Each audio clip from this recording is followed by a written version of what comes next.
Bernardo Silva au Real Madrid. C'est la rumeur qui vient d'apparaître cet après-midi. Le Real Madrid a envoyé une proposition officielle à Bernardo Silva, des discussions avancées pour tenter de signer le milieu de terrain portugais.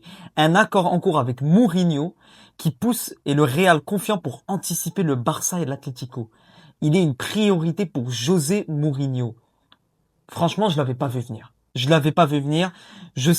On savait que Bernardo Silva était pisté par le Barça, par l'Atlético, et c'est un coup de Pérez et également un coup de José Mourinho, le maître portugais qui va accueillir le maître du milieu de terrain de Manchester City, qui aura été un milieu très régulier du côté de City et du côté de la Première Ligue ces 6-7 dernières années. Très content de vous retrouver les amis pour cette vidéo. On va analyser le joueur. Je vais vous donner mon avis également sur la compo possible avec le joueur, comment le faire rentrer dans le système de José Mourinho, vous donner ses forces, ses faiblesses. Bref, restez assis, on va analyser tout ça. Le petit like, le petit abonnement, ça fait vraiment plaisir.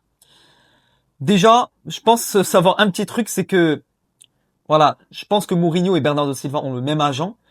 Donc je pense que c'est pas anodin, ce n'est pas une surprise de voir que Mourinho est intéressé par lui. Il y a des accords, mais également, c'est pas qu'une question d'agent. C'est un joueur avec énormément de qualité. Le Real Madrid a envoyé une offre cet après-midi, Fabrizio Romano, discussion avancée pour la signature du milieu de terrain. Il devait aller au Barça ou à l'Atlético, et le Real Madrid s'est interposé directement dans les discussions et dans l'avancement du milieu de terrain. Le Real Madrid qui avait cette priorité d'aller chercher un milieu de terrain, et ça sera finalement Bernardo Silva. Alors au niveau des statistiques du joueur, on va analyser un petit peu tout ça. 31 ans. Alors un joueur, tu peux lui proposer un contrat de environ 2 ans, 3 ans. Il a encore des années dans les pieds. C'est un joueur qui peut encore apporter pas mal de choses. Il a encore beaucoup de qualité. C'est un joueur très polyvalent au poste de milieu de terrain. Il peut jouer au milieu offensif, milieu central, en 6, un peu en rôle de Toni Kroos. Ce rôle de vraiment joueur très reculé qui pourra gérer le tempo. On cherchait ce genre de profil. Mais il peut également jouer attaquant droit. Donc il peut être une sorte de joueur très polyvalent, qui peut jouer à plusieurs postes différents. Et ça peut être un joueur avec lequel tu peux dépanner en attaque, en milieu offensif, si tu as, par exemple, 2-3 blessures. Pied gauche, donc voilà, libre de tout contrat. Ça, c'est aussi quelque chose à noter. Et au niveau de ses statistiques et caractéristiques, c'est assez intéressant. C'est un joueur qui touche énormément de ballons, donc la plupart des actions offensives et de possession vont passer par ce joueur-là. Par contre, c'est un joueur qui finit très peu. Voilà, au niveau des buts et des tentatives de tir, c'est pas vraiment son fort. Mais en revanche, les occasions créées et surtout les actions défensives, c'est son fort. C'est un joueur qui presse. C'est un joueur qui fait des efforts. C'est un joueur de l'ombre. Et ça, c'est hyper intéressant parce que c'est un profil qu'on recherchait du côté du Real Madrid, mais on n'arrivait pas réellement à trouver ce profil-là d'un joueur d'expérience qui a prouvé, qui a confirmé et qui détient ce genre de caractéristiques.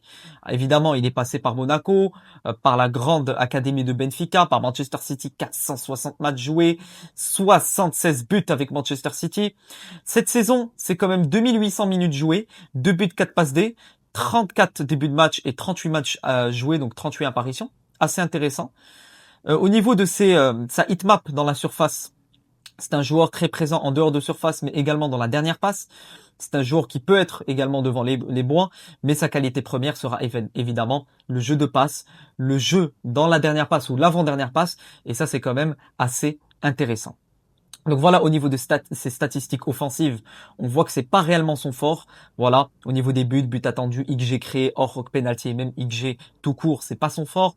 Au niveau des passes, il a des statistiques très complexes, donc on voit que c'est un joueur qui peut rentrer dans un système de possession, dans un système de domination que veut mettre en place Mourinho. Au niveau des passes décisives, des occasions créées, assez intéressant.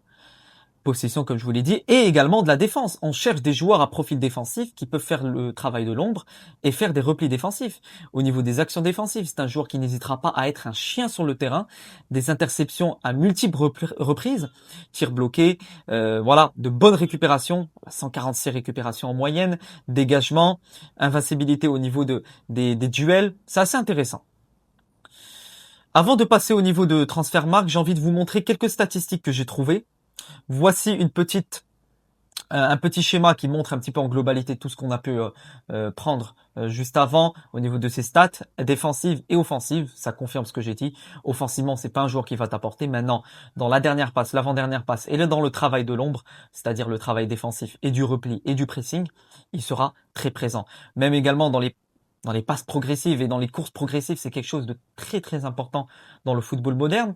Et je vous ai fait une petite liste des points forts et points faibles du joueur. Alors au niveau des points forts, fait progresser le ballon par la course, tacle beaucoup, donc on voit qu'on est dans le registre de défense de joueur défensif, touche beaucoup de ballons dans la surface adverse, court beaucoup, c'est un joueur qui multiplie les courses, ça c'est très important, parcourt une grande distance par match, réussit beaucoup d'accélération balle au pied, donc bonne conduite de balle, court beaucoup à haute intensité, donc un joueur qui a quand même du coffre physique même à cet âge-là, réussit la majorité de ses passes vers l'avant, très précis, la finesse technique, remporte la majorité de ses duels défensifs et crée beaucoup d'occasions de but. On ne parle pas d'occasion de finition, mais d'occasion de but. C'est-à-dire qu'il sera impliqué dans les buts de son équipe.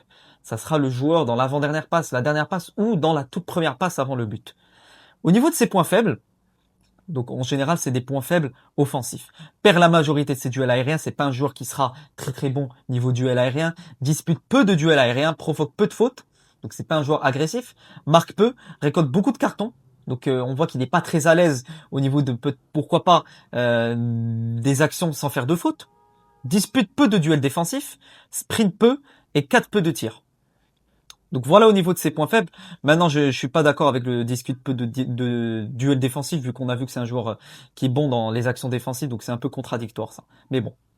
Au niveau de Transfermarkt, donc comme je vous l'ai dit, c'est un joueur qui est multiposte, qui peut jouer à plusieurs postes, qui est du côté de Manchester City depuis pas mal de saisons. Il a évolué sous Pep Guardiola, donc on voit que c'est pas le même joueur, c'est un joueur qui a évolué avec le temps.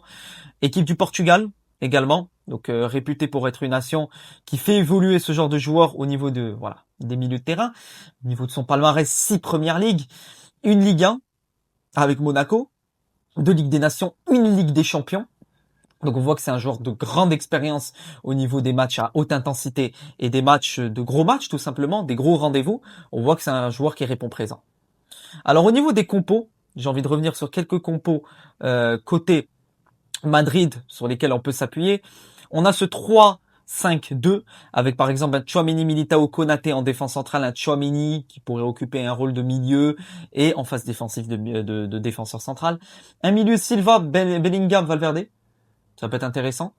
Trent et Carreras au niveau des latéraux et Vini Mbappé. Je vois bien ce joueur qui touche beaucoup de ballons, qui est un petit peu dans la combinaison et dans le jeu d'automatisme avec Bellingham, ça peut être intéressant, cette union Silva-Bellingham.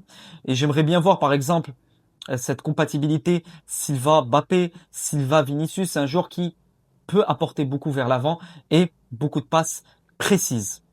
Les deuxièmes compos, je pars sur un 4-2-3, on sait que Mourinho pourrait partir ce genre de composition avec Tchouaméni Silva, mais également j'aimerais bien voir ce genre de composition par exemple, alors par exemple je dis n'importe quoi, Güler en 10, mais un double pivot Bellingham Silva très technique avec énormément de volume de jeu.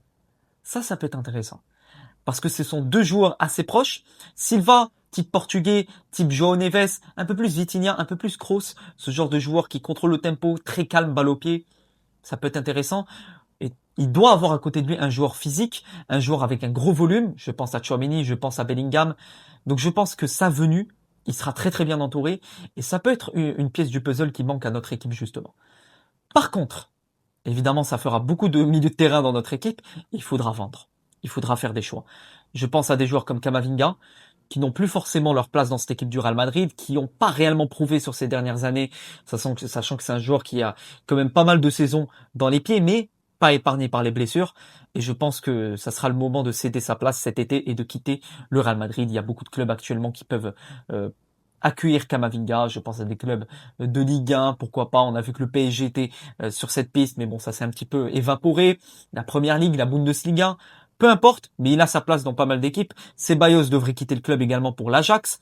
Tchouaméni, c'est intouchable. Pitarch, t'as Mastantuono qui devrait être prêté cet été. Donc on voit que le Real Madrid sera quand même équilibré au niveau des arrivées et des ventes. On sait que le club travaille encore sur d'autres signatures.